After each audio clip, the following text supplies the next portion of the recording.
She lived on you, ride with a train pulled out, and you just lay down and die. It's about my baby, hard-headed woman, she's mine.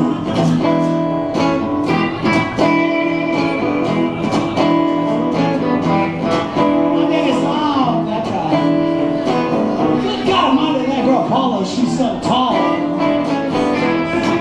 Baby's long. Good God Almighty, she's so tall. So long, so tall.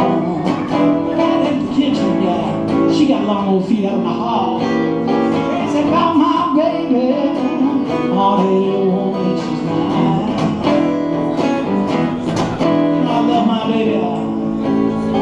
So fine, yeah. When she come back, yeah, see me sometime, don't believe I love her. Hold on down, don't believe I'm singing, baby. You got the shape on me. What made you start playing besides girls? It had to be before that. It really was. Before the teenager. That was a joke.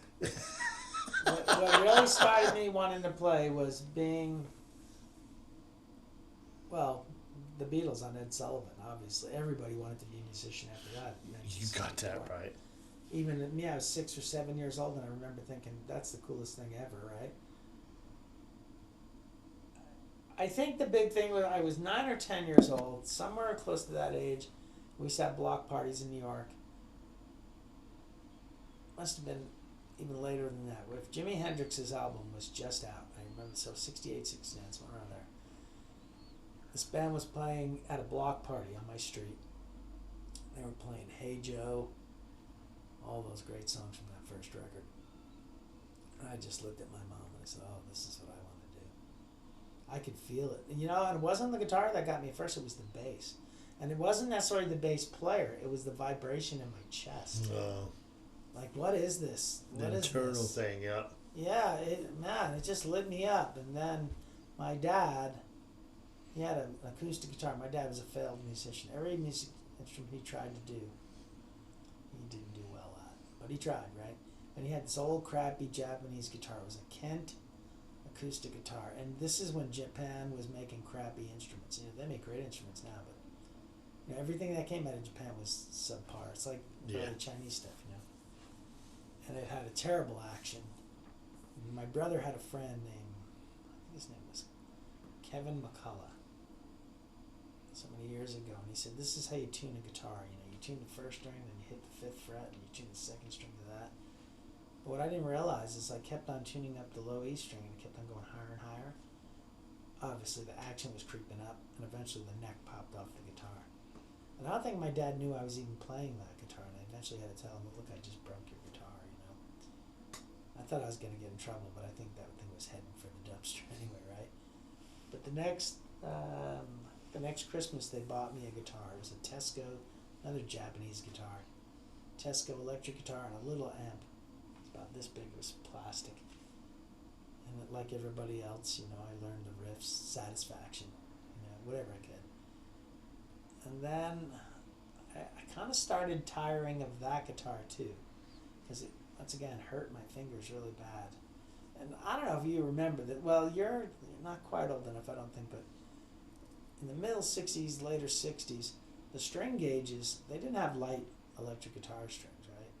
Most people would buy strings from like the drugstore. You didn't even go to a music store, they had like black diamond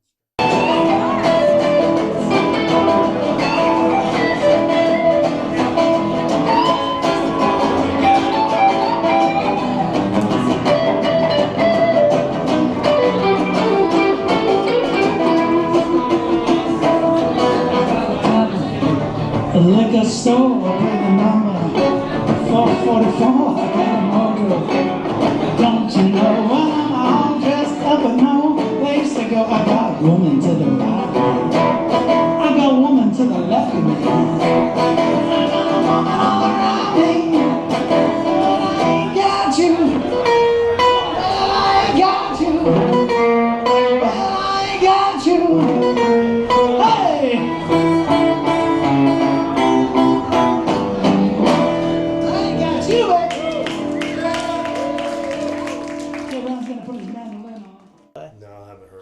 Speaking of some great music video, last night did you ever listen to the band Little Feat? They do the song Willow. A little bit, yeah. Well, you know, when they came out of the gate, they had a great album.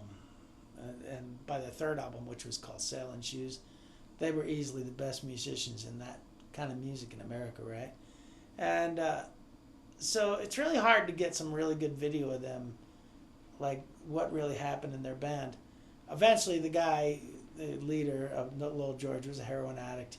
He died. They said it was a heart attack, but I'm sure it was drug related. They just kind of swept it under the carpet. But there was a 2.5 hour video on YouTube. And what I've done recently is I canceled Apple Music and Apple TV, and I went to full subscription YouTube. How is that? Oh, if you're paying for apps like Apple or anything like that, cancel those and get YouTube, because, like, you know when you listen to a full album on YouTube and you have to watch all those commercials? No commercials. It makes it like you're listening to a regular album. How much is it? $15 a month for a year. Apple TV is $10 or $11 right now, and Apple Music is $9.95. So you can watch TV. But here's the thing. I looked for it. Somebody told me this story was called Lowell George Feats First. That was the name of it. And I looked, and it was on Tubi or one of these other shows where I had to watch commercials. So I went to YouTube, found the same movie, no commercials. 2.5 hours. And man, two great things about that movie. First of all, watching Lowell George sing and play slide guitar. He has one of the best slide tones. It's pretty much well known that Bonnie Raitt copied her whole slide guitar playing from him, right? But the way she gets that sustaining cool sound. And not only that, one thing that was really, really cool was they had really good footage of Howlin' Wolf, because that's what turned Lowell George. Like, Lowell George was playing guitar with Frank Zappa, right? As a matter of fact, Frank Zappa helped his first few bands out, like by recording them and doing demos for them. And Zappa wanted Lowell George forever as a full-time member, but Lowell George had his thing, his agenda, you know. Mm-hmm. But the thing was, man, there was so many good band shots, and watching a real band play, like 2 guitar players, keyboards, drums, percussion, and every now and then a female singer. But oh my God, you got to see and hear this music, especially if your TV's hooked into your stereo. Do you have good speakers on your TV? Or do you do that in your music room? Do you watch? In my music room, I watch the YouTube videos. And that's through your monitors? Yeah, I got the computer monitors, or I can hook into my studio speakers. Oh yeah, that's the way to do it. You'll love it too. I'm telling you, it was cool. Got all these freaking stories and shit. Oh, we got a few of those. We probably got just a little bit of tequila left, and we could do a shot. That's part of your podcast. That's fine. I think we got enough. Yeah, we got enough for 2 shots. Grab that first glass. Okay. We won't go crazy because you don't love tequila that much. No. Not without I do, butterscotch. But not without butterscotch. You know, it's really funny when we practice in here. There is almost in the whole room. But what we've been doing, we've been inviting people into our practices. That way we keep everybody honest and on their game, you know. When they play and there's an audience here, they're going to try as hard as they can, you know? Even if it's one person. Yeah. I think that's what you ought to do, too. You come back with your camera and catch everybody in the thing. You should at least get in this picture. Come here. Hey.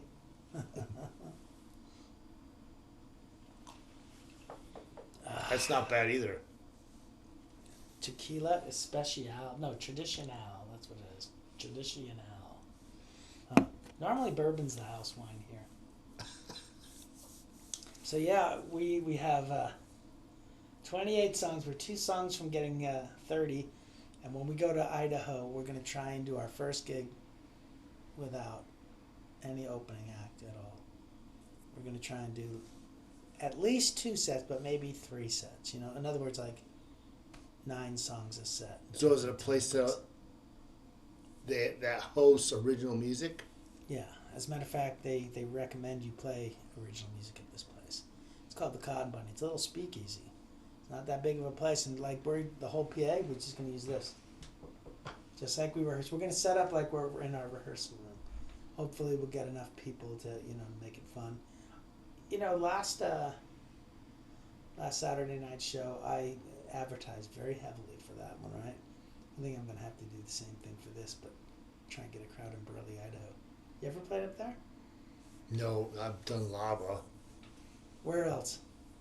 Back in band days, I used to do Idaho Falls. Where did you play in Idaho Falls? Shoot, oh no, that I did a solo gig up there in Idaho Oh. Falls.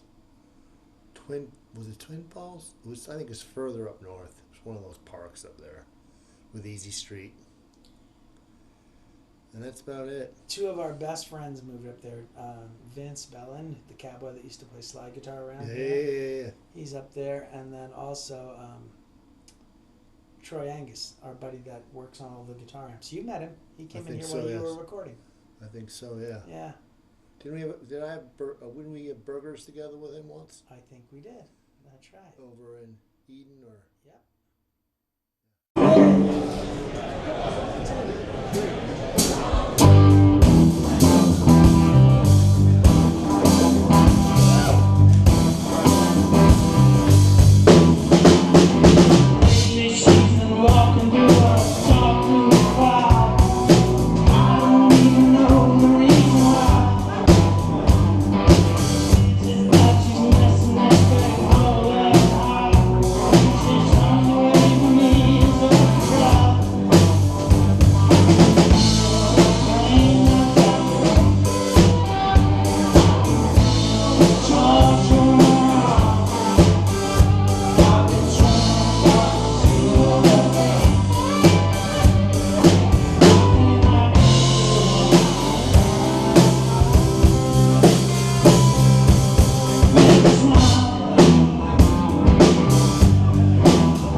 He was talking about amps, so I think it's that same guy. He loves building amps. What did he do? That amp over there, it's like a 1964 Deluxe Reverb.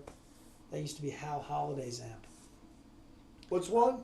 The Deluxe Reverb in the bottom right-hand corner. It's sitting behind that chair.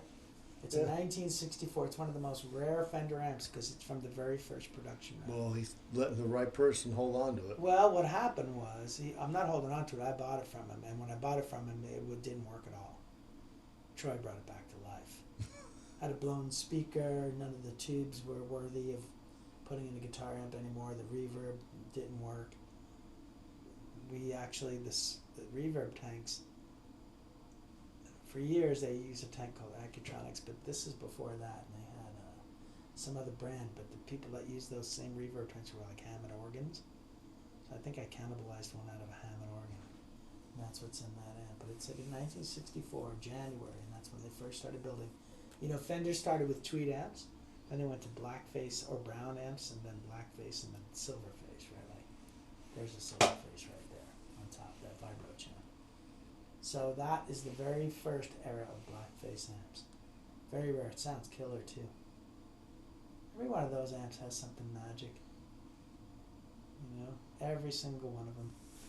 One day we should just plug them all in and go from amp to hear how different they sound. But the funny thing That'll is, be fun. yeah. That looks like a new one. No, actually, that was one of the first good amps I got. It's made by a guy named Jim Frenzel. And Jim was like an old army guy. You know, he worked on World War II kind of like vintage tube gear and stuff like that, 50s gear. And he built that for me, and then I thought it'd be cool to like scrape the black paint off the top and let it rust. And it did look kind of cool, but it, you know, I thought, I got tired of that. So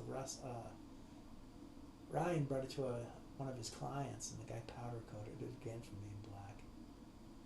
But every one of those amps has a cool sound. That sounds like a vintage Marshall. I should bring that Fender. Japanese amp to you and have you look at it. You were Ryan. Ryan, not me. Because I know the reverb spring needs to be fixed or something. It's just. What, the reverb doesn't work at all in it? Nope. What kind of amp is it? It's like just a 210 tube Japanese amp. It's one of those narrow ones. You've shown it to you before. It's a narrow amp. It's about this tall. What's it called? I have no idea. I'll have to look And how at did you wind up with it? I bought it with a guitar from a guy in Albuquerque. How long were you in Albuquerque? Probably about 6-7 years. That's where I saw Jeff Beck play the first time. Really? Do you know John McLaughlin? Guitar player, yes. John McLaughlin had a band called the Mahavishnu Orchestra, right? Right, yes. And this is like Jean-Luc Ponty played violin. So my brother brought that record home, and I could hardly understand it. Like the musical IQ factor, you had to be a little smarter than I was. At that particular time, I was still learning Neil Young songs, you know. Ain't nothing wrong with Neil. No, nothing wrong at all. But I mean, there's 3 chords, then there's 300 chords. You know? Mahavishnu went to that side. So I remember seeing there was a picture of the Intermounting Flame. That was the first really good album they had. And there was a poster of it on a telephone pole in Albuquerque. And then right above it said Jeff Beck. And they were at a place called Pope Joy Hall. You know where the UNM campus was, right there on Central? Yep. It was their small little performance area. That was Pope Joy Hall. Really? Yeah, so... What year? Oh, it had to be 74 or 75. Oh, yeah, it was way before me. So my So friend... I was there in the mid to late 90s. I was... Well, what we used to do, I used to work at a golf course with my friend Tom Toscano. Him and I, every Monday, the golf course was closed. He had a Dodge Challenger. We'd get in this car, and we would drive from Belen, New Mexico, which is 30 miles south of Albuquerque, to Albuquerque. We did this every Monday. We would listen to Sticky Fingers there, right? That's why I love the Stones so much, right? We would listen to it. We would go to this place called Milton Baca's to get Mexican food, or we'd go to the Frontier, which is there when you were there. That's across the street from UNM. They're the ones that have that great Hatch green chili burritos. I think so, yeah. So we would go there, and then we would go to this record store that was right across the street from UNM. There was like a little alley street, and this record store would be there. So it was really funny because we were in that record store one day, and I heard Jeff Beck's Blow by Blow, right? And that record came on. The first song is Freeway Jam, and it's just, you know, Great song. you know, and the whole place, everybody in the record store stopped what they were doing and just looked at the speakers like Jeff Beck was in the speakers, you know. And it was fucking awesome. And so then right after that is when I saw that poster. So winds up, Jeff Beck was on tour playing that record live with John McLaughlin. And so we see this poster, and this guy walks up to me and he goes, "Hey, I just bought these tickets and I can't use them. You want to buy them? $10 each." That's how I saw Jeff Beck first time. And how was he? Fantastic. How close were you? Well, I walked up right to the stage to kind of look at his amp and guitar, but sitting, I was, I don't know, less than 50 feet away. I was close enough to see everything. Good. And people were kind of polite, you know, when you're small like me and you go to concerts, being around the floor is usually not a good bet, right? Because people are standing in front of me. But people saw my size and they just kind of moved out of the way to let me see. They can tell I was into it. You know? Oh, okay, cool. Yeah, that was awesome. That's nice. Yeah, let's occasionally get some polite Yeah, I was people. in there in mid to late 90s. There were no record stores. None, huh? No, because CDs were the thing then. Oh, yeah. The only I remember that was there's a guitar shop across the street from University. Mark's So- Guitars. Well, that used to be Wild West Guitars before it was Mark's Guitars years Oh. ago. Where I bought my Fender Music Master and my first amp like that. I got them as a pair. Hey, what were you in Albuquerque for? I lived in Berlin. Oh. And that's where I went to high school. Oh, okay. Yeah, I went to 2 years of high school, and then they offered me a position. I was kind of a disciplinary problem. And they said, "Look, man, we can tell you're bored, but you're smart enough to get good grades. So if you go to UNM and take a GED test, and you score over a certain amount, it was a low score, like 70%, right? Then we'll let you graduate with your class, but you don't have to go to your senior year. We don't want you here." And that's how What'd I you do? graduated. What'd you do as a kid? I did. Well, you Actually, just- I had a friend's band that I used to jam with, Snowblind, play in the courtyard of the school, and after it was over at lunch, no one wanted to go back to class. They eventually found out it was me that invited the band to play there, and and I got in trouble for it. They made me stand at the end of the line, Back then, they were pretty bad with the discipline. They used to paddle you into all sorts Yeah. of stupid crap. Yeah. They didn't even try that with me this time, though. They just said, "No, we don't want you in the school anymore." They didn't like me anyway. They were New Mexico people, and I'm from New York, and Yeah. they didn't really like us East Coast people. For good reason. A lot of people came in town and thought they were living on their high horse, and these people were just working class people in Berlin. They're mostly railroad people. Berlin's called the hub city of New Mexico because it's railroad. Oh. Yeah, they didn't like us. They didn't want us taking their jobs, So, I don't know. I was glad. I worked at the golf course, and then as soon as, I was old enough, I went to the service.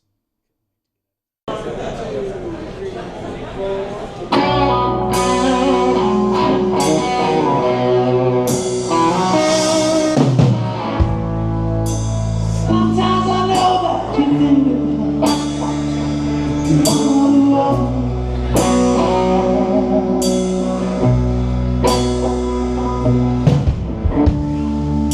out of the clear view, she shows her face.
Does this break your heart? I don't know how it was for you in high school.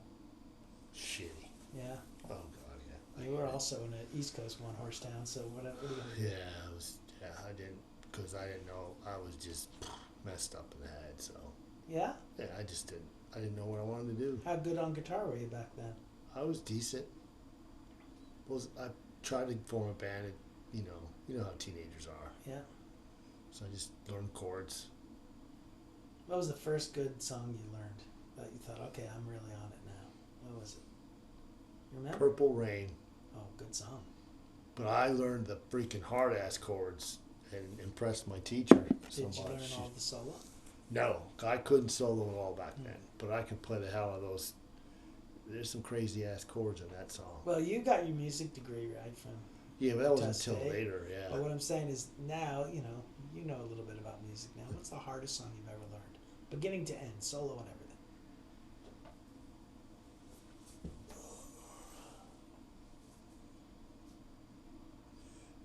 There's one I'm working on now that's impressed me because I wanted to play it back in the day.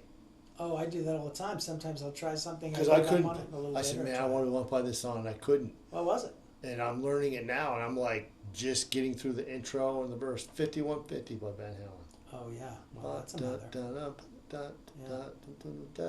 It's got that chord that you first showed me that I just think wasn't possible. The one where you bar Yeah. and it's the C chord shape. Yeah, It's got that in the fourth position and the second position. that's pretty cool. That to me was like the hardest one to play now that drives me So nuts. you can get true 4 chords off the root. Yeah, yeah, Yeah. yeah. But the songs that drive me nuts now are I'm playing Piano Man and playing the harmonica. Oh, I didn't know you played harmonica. Yeah, When did you add this to your show? I've always been able to play it. It's No, I just- mean, when did you add it to your show? Show? Oh. Well, I used to do it with some Tom Petty tunes, and then I just stopped because, you got this harmonica for this song, this harmonica for that song. This is too much to carry. So now I started Piano Man. It's the only harmonica tune I have, and it's a C. Right. So it's easy just to have it there. You I'm- just leave it in your gig bag. yeah, just leave it in the gig bag. But that one's because you're. Do you have a backup just in case one of the reeds freeze No, up? nope. You need to get a backup. Do I? Do you see how much they cost now? Our Honer costs like $30-40 now. That's nuts. But when you're singing that, playing the chords, and playing harmonica, Yeah. I said, you could open up my brain right now. There'd be fireworks going everywhere, man. It's kind of like learning how to drive a car, learning how to stick, brake, shift, and Yeah. drive. You can't think when you first get into that you're going to be able to do it when you first get in the car, but then after a while, it becomes second nature, huh? Then the other song that drives me nuts is Blackbird, Why is that? because you're Oh yeah. and you Word gotta inverts do and C the to G. lyrics and all that stuff. So yeah, but yeah, The songs that we do as a band are the hardest songs I've ever done. really. Yeah, because I write like some crazy rhythms, right? And then I have to sing Well, them. that one Beatles riff thing Yeah. that's Yeah, that's and then the freaking. counting of the time signature. Did you take that from that Beatles riff, or did you Oh, just God, did that no, and then no, go, that's- oh, I was listening to the White Album for Yeah. 2 weeks, and then this No, just happened? no, the riff is nothing like a Beatles thing. What feels like the White Album is the rhythm. It has that heaviness of the White Oh, Album. I was thinking that riff that goes. No, that just came purely out of my head. But that sounds like it's something.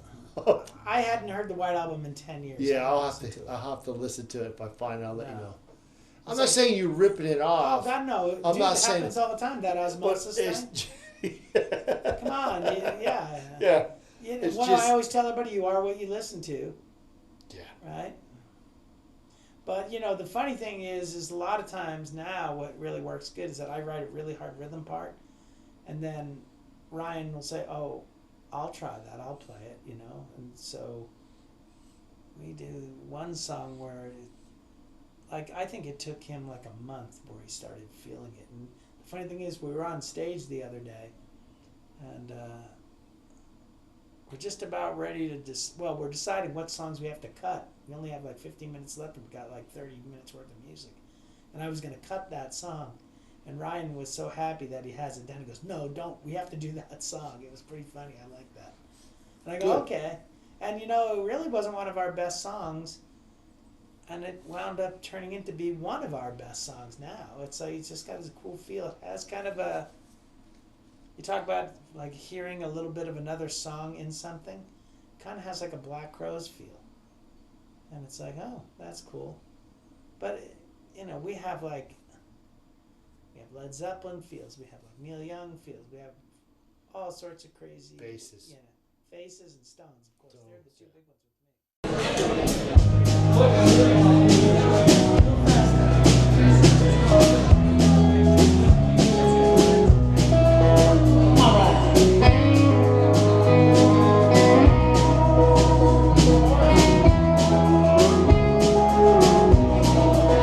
Rolling down the road, big mountain road. There's so much snow. Can't help but think about the way I'm feeling. About the mess I caused this time.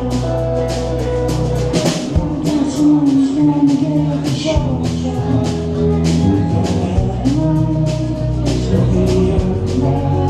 There's no doubt about it, I'm a foolish man. Stop something, can't finish it.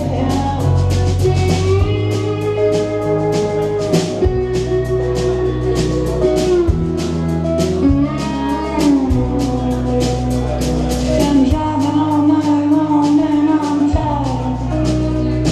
The more I think, the more I come up crying. How I try to keep on coming back. Ooh, it's my fault and I'm not trying.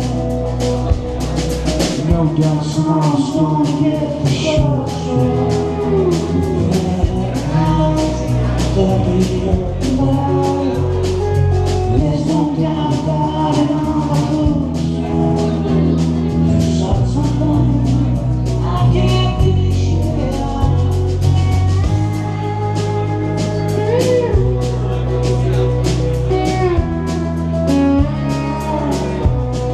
It's time to turn the call back on coming back. It's time to face my trial. I have to make a choice 'cause I can see the truth. But it's you for me, she's gone. No doubt someone's gonna get the show. And I should be alone. There's no doubt about it, I'm a foolish man. Something I can't finish it. 2 times round, 2 times.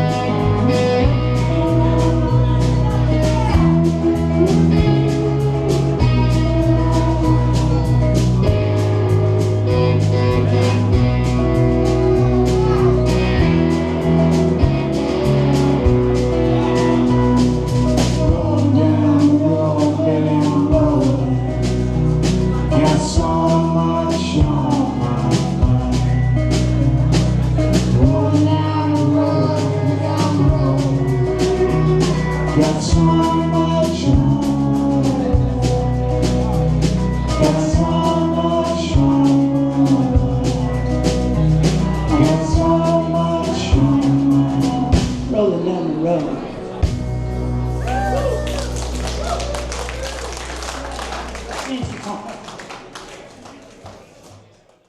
And like, we were talking about making mistakes, right? And everybody makes mistakes. It's just, first of all, how you cover them up is one thing, but even more importantly is not letting it force you into another mistake. You got to just not choke, right? Because that's what happens. One quickly leads to another if you're not careful, right? But even more so, you know, you think that it's just you, like you're not that good, that other people above you don't do that shit. But right. I watch David Gilmour now. I don't know how many Pink Floyd concerts you've watched in your life and how many extended solos that he plays, right? And Just on video, I haven't seen the it. fucker is like a surgeon, you know. I mean, the guy's a great guitar player and Yeah. killer tones, and Yeah. He said, if we don't make at least 3 mistakes a night, something's wrong. That's what David Gilmour said. See, that's the opposite. Like Neil Peart, Right. he always focused on being perfect every time. Right. And that wasn't always, but Well, that's the same thing that He's David just- Gilmour said. He like- said they focus on being perfect, but there's Yeah. always going to be mistakes Yeah. because we make at least 3 things. He goes, it's typical to make at least 3 mistakes a night. it's amazing. But, you know, humans. Well, dude, our band right now, we started a little after 10. It must have been 5 after 10, right? And we played till 10 after 12 with no breaks, right? And our songs are fairly long and pretty complicated, some of them, not all of them, obviously. And if we get through those without making a mistake, I'm pretty fucking happy. I made one mistake that just came through me. Didn't hear anything, man. So you guys rocked it. All right, well, thanks. But I'm telling you, I made one. It wasn't a terrible mistake. I started a song, the line on the wrong word, but I quickly turned it around, and the word that I used was still good. And I think Jeff was made like 1 or 2 mistakes, but nothing. If he hit a wrong note, it was still in the key. You know what I mean? So Right. it would still come off as right. It wasn't like flat or sharp. Those you could hear. But if you just play the wrong note in, like there's the 3rd or the 5th or something in the chord, then it's still going to be all right. Yeah, oh, exactly. That's what happened. Ryan. That man's he's got a lot going on, man. Like, Ryan? well, up on the stage, I mean, live, I'm sure. But Fucking mandolin. he's good mandolin. Between the 3, I mean, the 2 of us, I was playing acoustic and having to switch between pedal boards and playing electric, and not only that, I played in D5, D, open G with a G on the root note on the top, open G with a D as the bottom note, standard, and then a few songs with different capos, so that required tuning on all those. I don't know about you, but I always tune as soon as I put a capo. Oh, yeah. Have you done that trick I taught you about pushing on the strings? That's how who was it? The Australian guitar player you heard that from? Yeah, Tommy Manuel, yeah. And I believe that because he's banging the hell out of his guitar. And Jesus, that guy's a going to the next guitar. Him and that Julian Lange, those guys are great. You ever watch him play? Wait a second, I'll tell this story. Years ago when I was in high school, I went to this drug-induced party. It was crazy, you know. The parents were gone, the band was rocking in the living room, and there was this girl dancing to a song called the Savoy Brown Boogie. It's like a 20-minute boogie, right? And she went crazy. I wrote this song in her honor, and it's called She Likes the Boogie.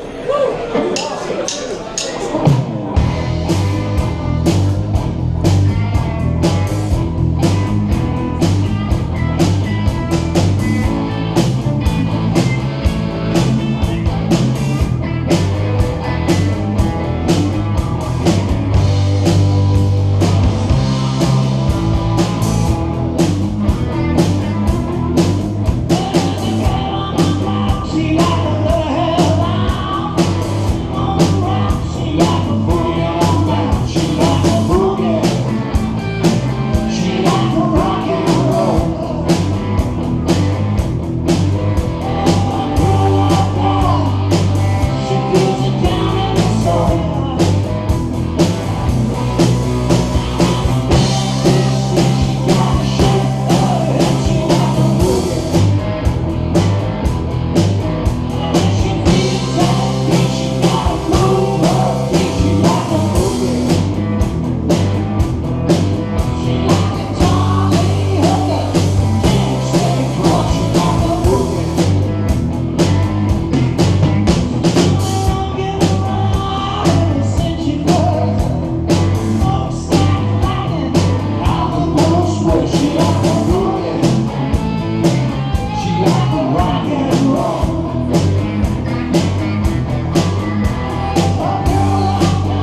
Yeah.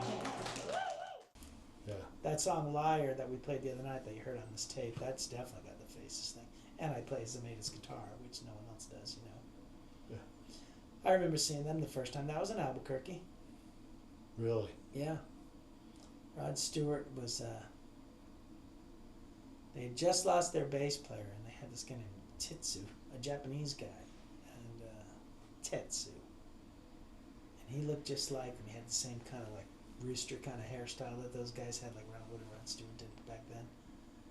And what I thought was so unique was the stage, including the piano. They had a Steinway piano on stage, and then a Wurlitzer keyboard like that one.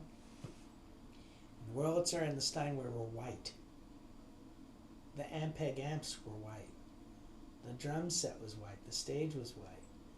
And they bathed the stage in this really cool spotlight. And then the band came out in satin pajamas. That was the Faces. They always had a great sense of humor, right? What color the pajamas? White? No, striped. They very brightly colored. So it looked great against all that white, you know. And they would do an Angel by Jimi Hendrix. Oh, sweet. And when it came time to do like the solo, instead of Ron Wood playing what he normally does, Rod Stewart went up and flicked the switch on, and there was a bunch of string guys on another little stage above the stage. And they played the solo, and they did did some fills too. Then he wound up playing on another few songs. All that just for a few songs. It was pretty cool. Yeah. And forever, that was the one that hooked me on the Faces. If you're hearing that, like, I think the Faces, they're like Chuck Berry, slowed down like a boogie a little bit, and then more distorted, right? And with Rod's dirty voice. What's the best concert you've ever seen? No, there's been a few really good ones, but All right, what's your top three? well, I'd have to say the very first Black Crowes concert, I think they happened to be on Fire one night. I've seen them like 4 or 5 times. Was it when they first came out? Yeah, second album. Oh, wow. When Mark yeah. Ford just joined the band, right? And they had extended jams that sounded like the Allman Brothers. That was great. Rod Stewart, the show that I'm talking about, that was right up there. I'm not a huge fan of this band, but I saw Jethro Tull in their prime. Really? And Oh, never guessed. unbelievable. Just Really? unbelievable. Just like tightest band I've ever seen. Very, very strong. Everything was strong. The vocals were perfect in pitch. Flute parts, something you'd never think I would like. Awesome. Martin Barr, killer guitar player. Unbelievable. Like, Locomotive Breath and all those cool old Aqualung songs. And that was good. I'm trying to think. Who else? U2. U2? Yeah. Like the U2? Yeah. Really? Yeah, they were great. Wow. Yeah, I saw them right after the Joshua Tree. Oh, God, yeah, that's their... They hit it. They were hitting on all 8 cylinders Rattle there. and Hum era, yeah. I would have loved to seen the Rattle and Hum concert. I That saw it was on. more I saw the rockin'. movie. Yeah, that was great, wasn't it? Yeah, I seen it in the theater. Me too, in that really cool theater on State Street. I don't know Salt what. Lake City. No, I saw it in Myrtle Beach. It was awesome. I couldn't Yeah, it believe was how good great. was. What else? Me I and know my I've seen roommate some other went to concerts this. that I'm forgetting, but they all just roll into one. Yeah. I think as I'm getting older, I'm losing my memory. No, Yeah, a little it bit. can't be. You remember all those lyrics and chords? Yeah, well, I rehearse for rehearsals. It's funny. Yeah, you should do that. Ryan and I split the guitar solos in this band. I think he plays a few more than I do, but I play longer solos than he does typically, right? And that's kind of more my style. I like the song "More Bacon." That's a 3-minute guitar solo, from beginning to end. But so before we come to rehearsal here, we usually rehearse from 7 to, and we don't get started till about 7:20, 7:15. And then we rehearse as close as we can to like 9:30, right? So we can't do every song we do. So usually one song or one set will be nothing but electric guitars.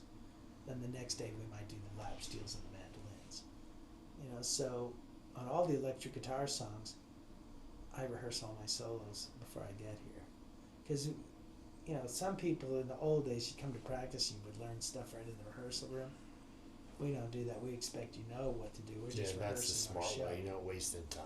Right. Well, that was the whole reason behind recording our stuff. Like, we really do have enough material from an album, and it sounds pretty good.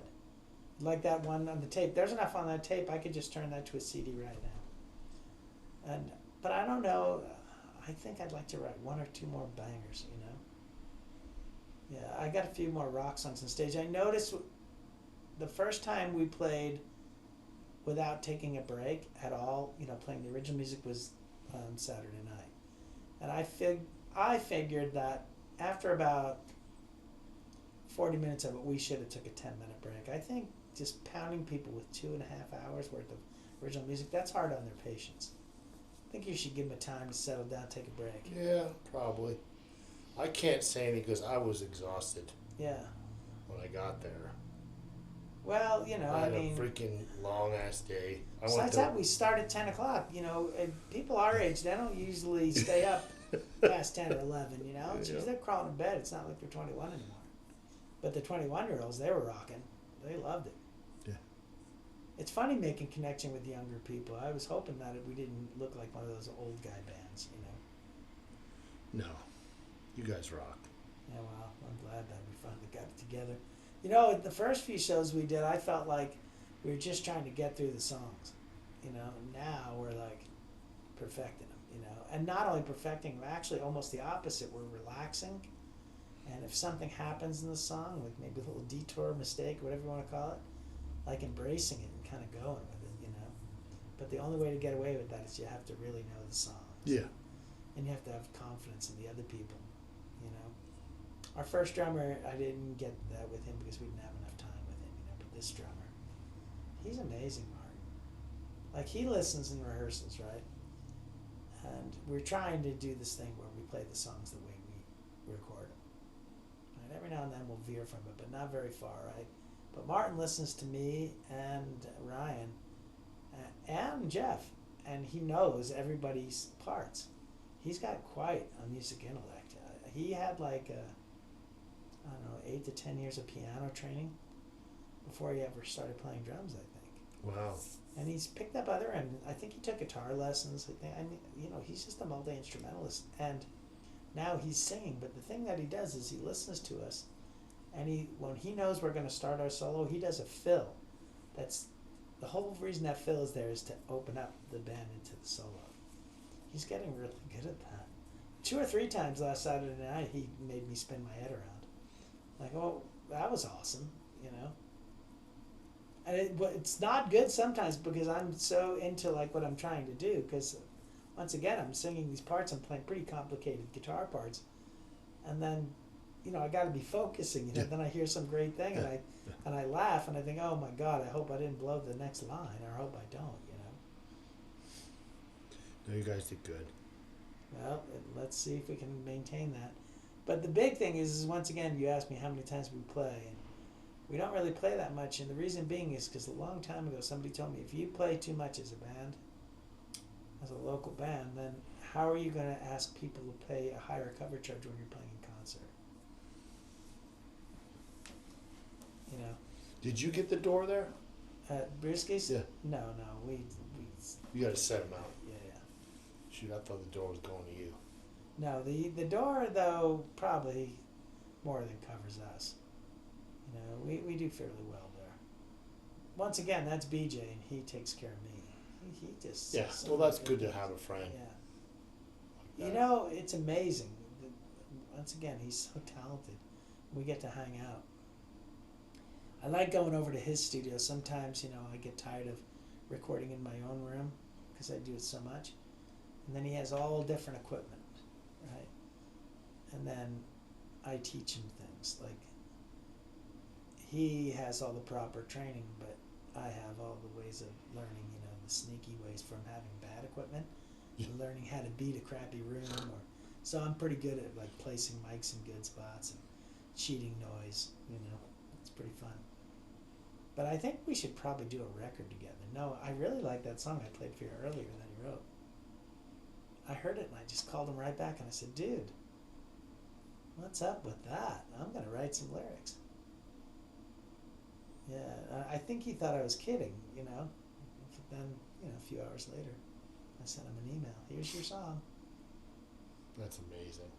Well, it's just like, even when you did your record, it's like, oh, I think I could come up with something for that, you know? Sometimes it's more fun than doing stuff for your own band.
Put you in